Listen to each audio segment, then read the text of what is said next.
And now for her latest role, Penelope Wilton has teamed up with Jim Broadbent for their new movie, The Unlikely Pilgrimage of Harold Fry. Penelope Wilton joins me now. It is so lovely to see you, and congratulations on the movie. It's a really poignant film. It's very moving, and it's like the two characters.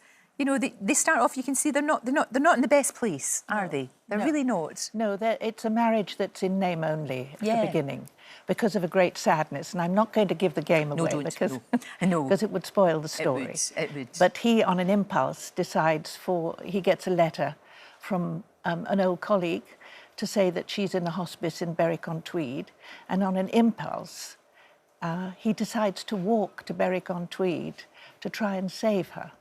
So, and of course his wife, Maureen, is left behind, not knowing what on earth's been going on.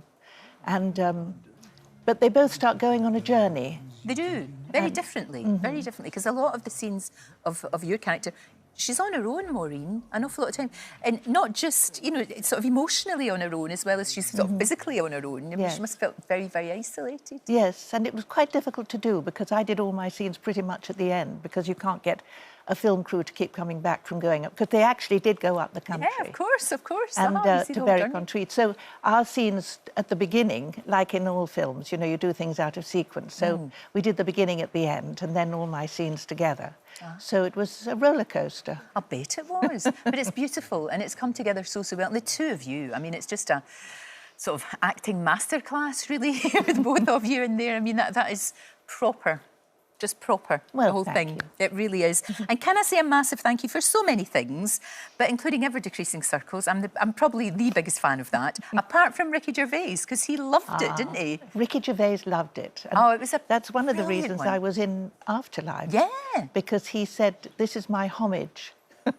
Well, that was so lovely, because your character there is called Anne, as she was in Ever-Decreasing Circles. Yes. And then we had Paul as well. I know, and he brought him in too. Exactly. Peter Egan there being Paul, which is just... If you haven't seen Ever-Decreasing Circles, for goodness sake, go and see it, because it is absolutely fantastic, and it's still, to this day, is as fresh as it was back well, it was a long time ago. It was in the 80s. I know. I know. And we were all much younger.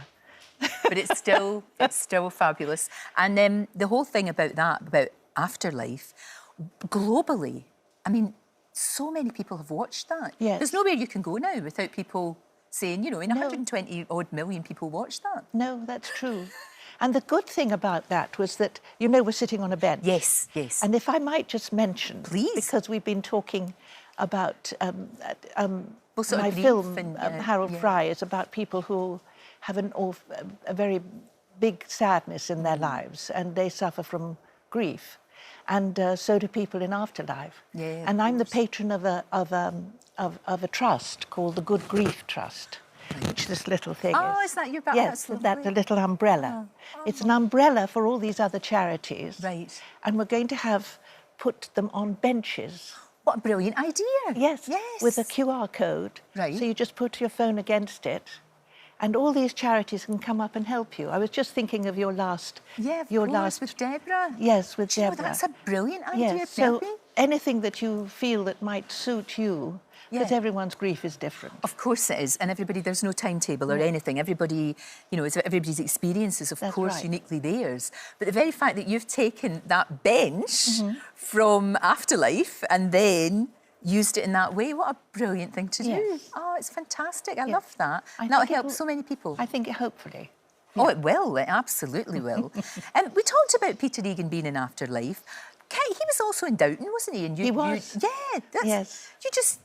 We keep following each other around. We keep following each other around. Do you think there'll ever be more Downton? Do you feel as if that's that? Or, I mean, because there's so many more stories to tell about these characters. Well, I mean, who knows? I know as much as you do about that, but it hasn't been ruled out. Perhaps there will be. Who knows? Who knows? I mean, it's in the lap of the gods. I think if something is successful, they probably do try and do some more, but... I haven't seen a script. And until I see a script, it's not concrete. Then it's like, yes, I can see this. This is fine. Absolutely. That's right. You never stop working. You never stop. Well, it looks like that actually, but I did a few of these things some time ago. Right, and then it all comes out at the one time. There's some gaps in between. Right.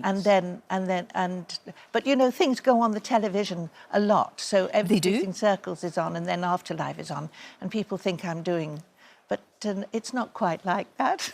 Well, look, keep doing what you're doing, Penelope, and The Unlikely Pilgrimage of Harold Fry. It's in theatres now, isn't it? Today. It's today. It does. Yes. It's really lovely and very. Yeah, I think so many people will identify with it. We don't want to give too much away. No, We don't want to spoil it. It would spoil the story if you did. Exactly. Thank you so much for coming in, and I love that charity. What a great idea! A brilliant idea. Grief. Thank you.